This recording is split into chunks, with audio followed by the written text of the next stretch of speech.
Kwa kweli nyumba 10 zilipoanzisha kazi ya kuangalia hali ya mazingira ya kijiji, mimi natoka Mabomani.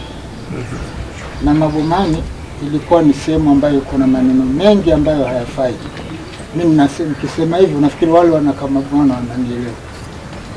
Kwa kweli pombe zimepungua. Wakati ule wa mbeleni, mbona kulikuwa na pombe Mabomani kila karibu nyumba 3 pombe.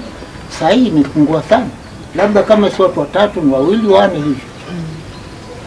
Ni sababu ya ushirikiano nyumba 10 na mzee wa mtaa. Alafu hakuna mwenzangu yote nasikia amesema kitu. Mwaka jana tulitembelewa na wazee wa mtaa kama wale wa Mabomani kwetu. Wa kutoka wapi? Kutoka wazee wa mtaa wale wa kwetu Mabomani. Mzee Sifuri kwa wapi? Na Sifuri. Walitembelea kila nyumba 10. Tuanzishe na nino mfumo wa kufanya vipi, kufanya kesi. Sasa tuchagua watu 5 kwa kijiji. Nyumba 10.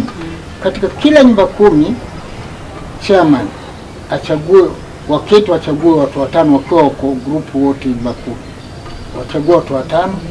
Huyo mwenyekiti atakuwa ndio mwenyekiti wa hizo kesi kisema. Lakini waandike kitu inaitwa katiba.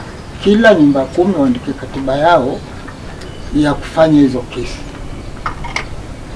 Hata ile nyumba 10 yangu mimi niosema katiba tumemaliza juzi kwa maandishi. Kwa maandishi kwamba tutakuwa mtu akikosea, kwa mfano mbuzi akiingia kwa boma la mtu akiharibu vitu, huyo mtu atatozwa nini, kitu kama hicho. Unaona katiba, yani katiba si mwongozo vile mnataka kuishi ama kutenda kitu. Sasa hiyo tumeandika.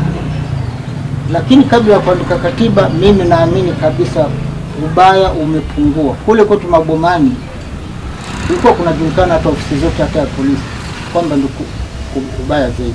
Lakini tangu tumeshikana nyumba 10 na wazee wa mtaa, kuna mambo mengi yamepungua. Waizi kwetu, ukweli wa mambo, mzee wa mtaa yuko hapa anipinga.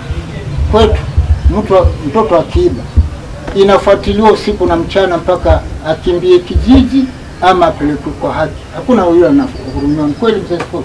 Yes, kuna mtu tunamhurumia wakati afanya ubaya? Hakuna. Unaona?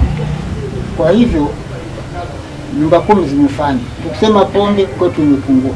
Ubaya umepungua. Wizi umepungua. Lakini bado kidogo kidogo hawezi kuwa 100%. Kwa hivyo sijui kama kule Mwakingali wapi kama watu walipashwa habari kwamba waandike katiba na wachague watu 5. Sijui, najua kule kwetu tunapoishi.